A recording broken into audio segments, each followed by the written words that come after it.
అవును. హాయ్ అండి సరళ గారు. హాయ్ అండి.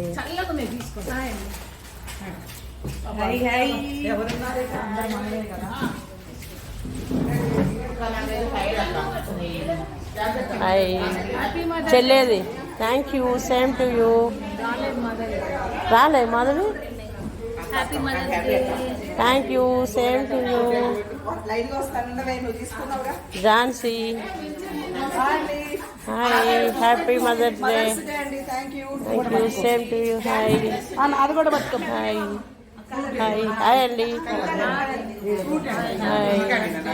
Thank you. Same to you. Thank you. Same to you.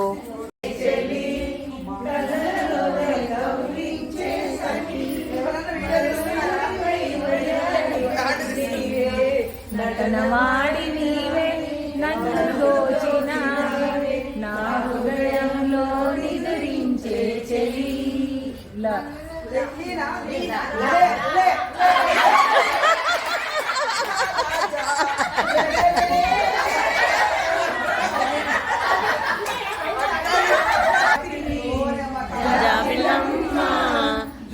పాడగా ఇలా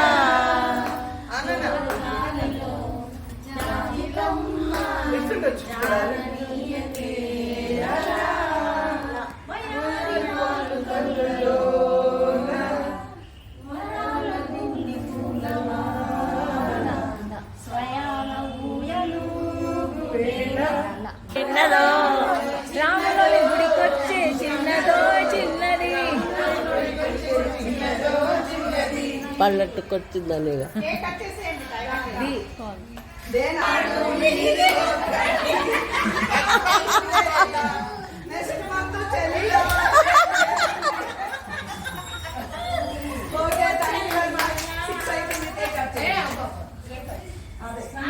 మీటింగ్ అవుతుండే కదా ఆంకోలి అని ఆదిలాబాద్ నుంచి లోపల పిఎస్సీకి అంతా అయిపోయినాక రిపోర్ట్ తీసుకుంటాను.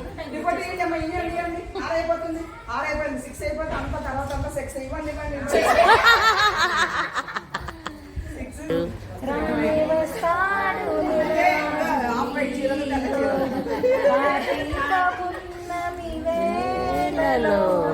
కలిసి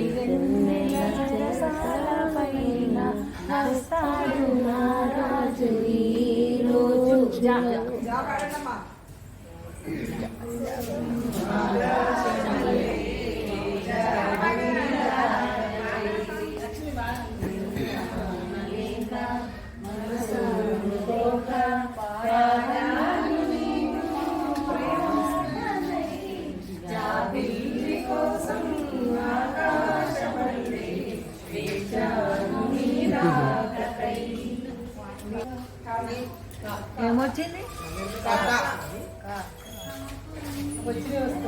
కొండలో చెరుకుతో కన్నీడలో కన్నకిల్ల కనిపిస్తే కన్ను కన్ను కలిపేస్తే 100 కట్టంకాయ కొడతానని మొక్కుకున్నా నా నా నా పిలిచింది గానమై వేణు గానమై నా ప్రాణమై మా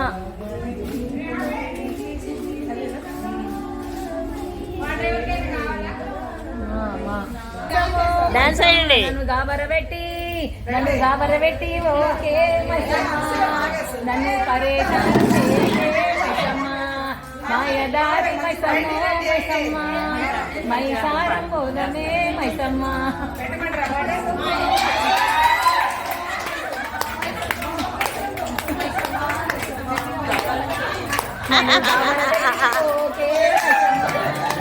వెరీ గుడ్.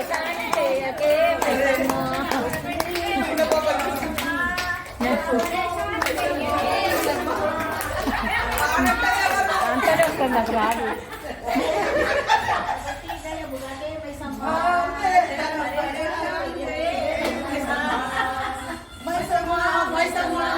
అంతే.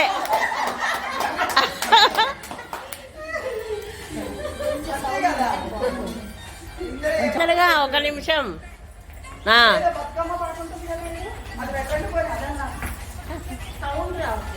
సౌండ్ లేదు ఏం లేదు. వేరే ఫోన్లో పెట్టే కదా.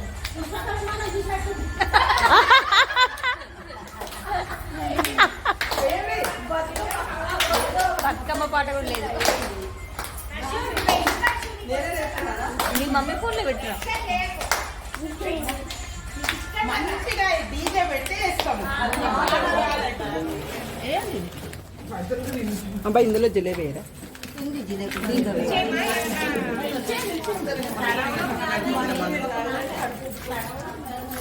కవర్ ఇవ్వబ్బా ఎల్లో ఏముందా ఎల్లో ఏమైంది? తల్లులు అయ్యాము, అమ్మమ్మలు అవుతున్నాం, నాన్నమ్మలు అవుతున్నాం, అందరం అయ్యాము. కానీ మన ఇంట్లో మన పరిస్థితులు ఎలా ఉన్నాయి, మన బిడ్డలు ఎలా చూసుకుంటున్నాం, ఏం చెప్తున్నాం. నేను ఇంతకుముందు కూడా ఒకసారి చెప్పిన జరిగే అరాచకాలు ఎక్కువ ఆడపిల్లలే దానికి బలవుతున్నారు. ఎక్కువగా అంటే ఆడపిల్లలే. ఎక్కడో ఒక 10 మందిలో ఒక మోసాలు. అది కూడా వాళ్ళు కూడా సఫర్ అవుతున్నారు. సఫర్ అవ్వట్లేదని కాదు, వాళ్ళని కూడా మోసం చేస్తున్నారు ఆడపిల్లలు. అట్లా కూడా తయారయ్యారు ఈ రోజుల్లో. కానీ ఎక్కువగా అత్యాచారాలు కానీ, లేకపోతే వాళ్ళ మీద డౌరీ కేసులు కానీ, లేకపోతే కొట్టడం, తిట్టడం, కొన్ని విషయాల్లో కొంతమందిలో మనం ఇది చూస్తున్నాం కాబట్టి ఎక్కువగా. కాకపోతే ఆడపిల్లల్ని మనం ఎప్పుడు ఏమంటాం, ఇది చేయకు, అది చేయకు, అక్కడికి వెళ్తావు, ఇక్కడికి వెళ్తావు, ఎందుకు వెళ్తున్నావు, ఎక్కడికి వెళ్తున్నావు, ఏం చేస్తున్నావు, ఆ బట్టలు ఏంటి, అదేంటి, ఇదేంటి అని మనం ఎలా రెస్ట్రిక్షన్ పెడతామో అలాగే మన బాబుని కూడా పెట్టుకోవాలి. ఎవరికైతే మగ పిల్లలు ఉన్నారో వాళ్ళని కూడా మనం గద్దించాలి ఇంట్లో. తప్పు నాన్న వాళ్ళకు, మీ అక్క అయితే అట్లా, మీ చెల్లి అయితే నువ్వు ఎక్కడికి వెళ్తున్నావు, ఇంత టైం ఏం చేస్తున్నావు, ఎప్పుడు వస్తావు, ఎలా వస్తున్నావు, ఎక్కడ తిన్నావు, ఎక్కడున్నావు అని మనం ఎప్పుడు టైం టు టైం వాళ్ళని మనం ఎప్పుడు కూడా రెక్టిఫై చేసుకుంటూ వాళ్ళని కూడా మనం అదుపులో పెడితే ఇలాంటి కొన్ని జరగకుండా, ఇన్సిడెంట్ జరగకుండా ఉంటాయి. ఎక్కడో ఇది మన ఎంతో మీటింగ్స్లలో ఎక్కడెక్కడో అంతర్జాతీయ సదస్సులలో చెప్పడం కాదు. ఎవరింట్లో వాళ్ళకి ఒక అవగాహన కానీ, ఎవరింట్లో వాళ్ళకి ఒక మనకు ఒక ఇది వస్తే, అంటే రెవల్యూషన్ వస్తే అంత దేశం అంతా కూడా, ఊర్లు, గ్రామాలు, దేశాలు, పట్టణాలు, పల్లెలు అంటారు కదా, అలా అందరూ కూడా మనకి మంచిగా అవగాహన వచ్చి అందరూ కూడా సస్యశ్యామలంగా ఇటువంటి గొడవలు జరగకుండా, వేడుకలు, బాధలు విని ఎంత బాధండి, ఎంత దుఃఖమో కదా. ఒక ఆడపిల్లని ఎంత అన్యాయంగా అట్లా చేస్తే కొద్దిసేపు మనసు పిండినట్టు అయిపోయింది. తర్వాత మనం మానేస్తాం, కానీ మన రొటీన్లో పడిపోయి. కానీ వాళ్ళ తల్లిదండ్రులకి, వాళ్ళ అక్క పిల్లలకి, వాళ్ళ అన్నదమ్ములకి ఎంత బాధ వచ్చే వరకు జీవితాలతో ఉంటుంది. అలాంటివి జరగాలంటే కొన్ని మనం ఇటువంటి రిస్ట్రిక్షన్స్ ఆడపిల్లని ఎలా అయితే పెంచుతున్నామో అలాగే సేమ్ మగ పిల్లల్ని కూడా పెంచాలని నా ఉద్దేశం. ఇంకొకటి ఏంటంటే కరెక్ట్, సమానంగా పెంచాలి. ఏంటంటే ఈరోజు సండే అండి, మేము చర్చికి వెళ్తాము, అందరికీ తెలుసు ఆ సంగతి. చర్చికి వెళ్ళి వచ్చాము. ఆయన వాక్యం ఏం చెప్తారంటే, బైబిల్లో అంటే అన్ని గ్రంథాల్లో ఉండేది ఒకటే, అందరినీ సమానంగా ప్రేమించాలి, గౌరవించుకోవాలి, మర్యాద ఇవ్వాలి, శుభ్రంగా ఉండాలి. అంటే ఈ కులం ఆ కులం అని కాదు, కానీ ఎవరికి డినామినేషన్స్ వాళ్ళు మనము పాటిస్తాం, అవునా కదా? అలా పాటించే దాంట్లో అక్కడ వాక్యం ఏముంటదంటే, నువ్వు దీర్ఘాయుష్మంతుడు అన్నట్లు నీ తల్లిని నీ తండ్రిని సన్మానించుము అని ఉంటుంది. అలా చేస్తే మనం అంట దేవుని యందు భయభక్తులు కలిగి మన తల్లిని తండ్రిని మనం ఎప్పుడు సన్మానించుకొని, అంటే వాళ్ళు ఏదన్నా కానివ్వండి, వాళ్ళు మాట్లాడకపోని, మనం సరిగ్గా చూడకపోని, మనల్ని ఏమైనా ఇబ్బంది పెట్టినా, ఒక్కోసారి ఉంటారు, ఒక కూతురు బాగా చూస్తారు, ఒక కూతురు బాగా చూడరు, ఒక కొడుకుని బాగా చూస్తారు, ఇంకో కొడుకుని బాగా, అవి కామన్ అయ్యి. కానీ అందరికైతే ఒకటే ధర్మం, అందరికీ తల్లి ఒకటే, అవునా కాదండి? కాబట్టి తల్లిని మనం సన్మానించాలి, తల్లిదండ్రుల్ని, నీ తండ్రిని నీ తల్లిని సన్మానించమంటుంది. అలా అయితే నువ్వు దీర్ఘాయుష్మంతుడు అవుతావు అని. అంటే దీర్ఘాయుష్మంతుడు అంటే వేరేగా అనుకోవద్దు, అర్థాంతరంగా మనం చనిపోదు, ఏ కారణం చేత అయినా సరే. కొందరు చాలా మంది బాధపెడుతున్నారు, మనం చూస్తాం, తల్లిదండ్రులను అనాథాశ్రమాలు వదిలిపెట్టుకున్నారా, ఇంట్లోనే ఎందుకమ్మా నీకు ఎందుకు నువ్వు ఊరుకు అంటున్నారు. ఎంత చేసినా కూడా, మనకి ఇన్ని తెలిసినా కూడా, ఎంత వాళ్ళకంత శక్తి ఉండదు. ఆడజాతికి శక్తి దేవుడు అది ఆడోళ్ళకే ఇచ్చిర్రు, అంతే, ఆదిశక్తి. తల్లిదండ్రికి అడిగితే దేవుడికి అడగకున్నా దేవుడు ఏమనుకో, తల్లిదండ్రులకు మంచిగా చూసుకుంటారు కదా, అది ఫస్ట్. ఈ చిన్న మాటలు, ఈ 2 మాటలు మీ అందరికీ ఆమోదయోగ్యమైతే నన్ను అంటే వేరే గారు మాట్లాడితే నాకు క్షమించండి. నో చాలా బాగా చెప్పారు, వెరీ నైస్. అదే మొత్తం అది మళ్ళా అప్పుడు ఇవన్నీ తెలియదు. రోజు ఇప్పుడు అన్ని పుట్టినాయి ఇవి రేణుక రోజు అన్నది. రోజు మనకుండే రెస్ట్రిక్షన్స్ వేరు. ఇలా ఉండడానికి కానీ, ఇలా మనం ఏదైనా పంచుకోవడానికి కానీ ఎవరికి ఏమున్నాయి? కొన్ని ఏమో అరేంజ్ మ్యారేజ్ జరిగినాయి, కొన్ని లవ్ మ్యారేజ్ జరిగినాయి. అవునా కాదండి? ఏం చెప్పుకున్నారు ఇంకా? అన్ని కొట్టుకుపోయి అందులో. కానీ ఇప్పుడు ఇవాళ రేపు మామూలే, లవ్ మ్యారేజ్లు మామూలే, అప్పుడు మనకి ఇంటర్ కాస్ట్ మ్యారేజ్లు కూడా మామూలే. తెలియనివి ఇప్పుడు పిల్లల ద్వారా, ఇప్పుడు వచ్చే రోజుల ద్వారా మనము ఇప్పుడు మీడియా బాగా ఇదవుతుంది కదండి. యూట్యూబ్స్ కానీ, మీడియాస్ కానీ, ఫోన్లు కానీ ఇవన్నీ ఎక్కువ అవుతున్నాయి కాబట్టి దాని ద్వారా మనం తెలుసుకొని ఇప్పుడు సమాజం ఎలా ఉందో అలాగే తల్లిదండ్రులు, కుటుంబం పట్ల కానీ అన్ని విషయాల పట్ల కానీ మనం బ్యాలెన్స్ చేసుకుంటా ముందుకు సాగాలని నా కోరిక, నా అభిప్రాయం. థ్యాంక్ యూ అండి, థ్యాంక్ యూ, థ్యాంక్ యూ. వాళ్ళ మదర్స్ డే సందర్భంగా అందరం కేక్ కట్ చేస్తున్నాం. మదర్స్ అందరం కట్ చేయండి అమ్మ ముందు.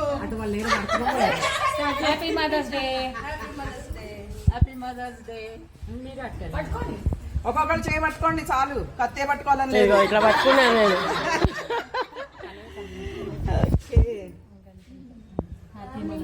Same to you, thank you. వేడవుతుంది.